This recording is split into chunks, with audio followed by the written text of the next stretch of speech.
You prayed for it, you waited for it, and then bam, it happened. God came through in a huge way. The promotion, the healing, the breakthrough you were so desperate for, it finally showed up. The celebration was real, the gratitude was deep, and you felt closer to him than ever. But what happens after the party's over? When the memory of the blessing becomes clearer than the presence of the one who gave it? There's a subtle danger that creeps in when we only look back at what God has done. A danger that can stop our future spiritual growth dead in its tracks. So let's get into it. It's a story that many of us know by heart. We get this spiritual high after a powerful moment of God's goodness. But then, before we know it, we're stuck on a spiritual plateau. The fire starts to fade. Daily prayer and reading the Bible begin to feel more like a chore than a lifeline. We're still grateful, obviously. We'll tell the story of that blessing to anyone who will listen.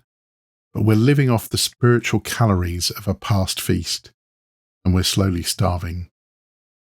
Now, this doesn't mean that your faith is fake or that God has packed up and left you. It's a common spiritual state where our gratitude for what was accidentally elbows out our faith for what's next. We become curators of a museum of past blessings, constantly polishing the display cases and admiring the proof of God's faithfulness in our lives. All the while, the workshop next door, where he wants to build new things with us, sits completely empty. That, right there, that's spiritual stagnation, and it's a dangerous place to live. This isn't a new problem, of course. The Bible gives us a really sharp warning about this through the prophet Hosea. In chapter 10, he calls Israel a luxuriant vine that was loaded with fruit. God had blessed them like crazy. They had prosperity, they had success, they had everything they thought they wanted. But then Hosea points out something disturbing. But the richer the people get, the more pagan altars they build. The more God blessed them, the more they drifted towards idols. Their blessings became a distraction that led them to rely on themselves. They started worshipping their own comfort, their own success, the work of their own hands. The very fruit of God's goodness became the raw material for their idols. Their prosperity didn't pull them into a deeper devotion. It lulled them into a dangerous complacency. They forgot that God was the source of it all and started to think that they were the ones making it happen. It's a timeless warning. When we fall in love with the gifts more than with the giver, we start a slow drift into idolatry. Now, right about now, you might be thinking, so wait, am I not supposed to celebrate and remember what God has done? Of course you should. Absolutely. In 1 Samuel, after a mind-blowing victory, the prophet Samuel sets up a stone as a memorial. He names it Ebenezer, which means stone of help, and declares, up to this point, the Lord has helped us. This is the key. We are called to put up these stones of remembrance in our lives. They are vital. But you have to catch the critical phrase, up to this point. It's a statement that honours the past without thinking that the journey is over. A milestone is not the destination. An Ebenezer stone is meant to be a foundation you build on, not a final resting place you settle on.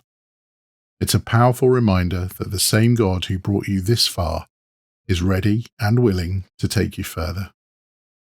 So, how do we switch from being a museum curator to being a construction partner with God?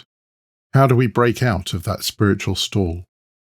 Hosea chapter 10 verse 12 gives us the blueprint. Plant the good seeds of righteousness, and you will harvest a crop of love.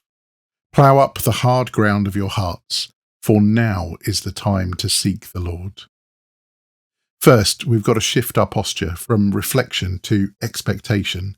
It's the difference between saying, Lord, thank you for what you did, and asking, Lord, what are we doing next? That simple change in how we talk turns our gratitude from a conclusion into a catalyst. It wakes up our faith and signals to God that we're ready for the next assignment. Second, we have to practice active dependence. Blessings can create an illusion that we've got it all under control, so we have to intentionally put ourselves in situations where we're forced to depend on God again.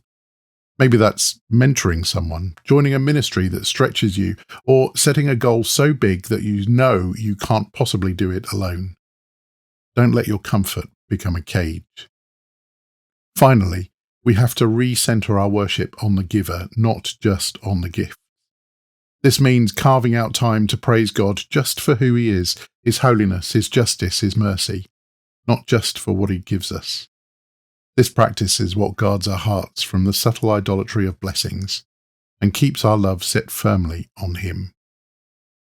Getting out of a spiritual rut starts with one step. It's a choice to stop staring in the rearview mirror and to fix your eyes on the road ahead. In the comments below, share one way that you're choosing to look forward in faith this week. What's one step of active dependence you can take? Your story might be the spark that inspires someone else. And if this hits home for you, think about subscribing and sharing it with someone who could use the encouragement. Your story of God's faithfulness isn't meant to be a closed book sitting on a dusty shelf. It's a living, breathing testimony that's still being written. We have to celebrate the victories God gives us, but we can't park there. The same God who gave you the win in your last season has a new blueprint for this one. It's time to break up that fallow ground, seek his face, and get ready for whatever he wants to do next. I'm Rob Westwood-Payne, and this has been the Battle Drill Daily Devotional.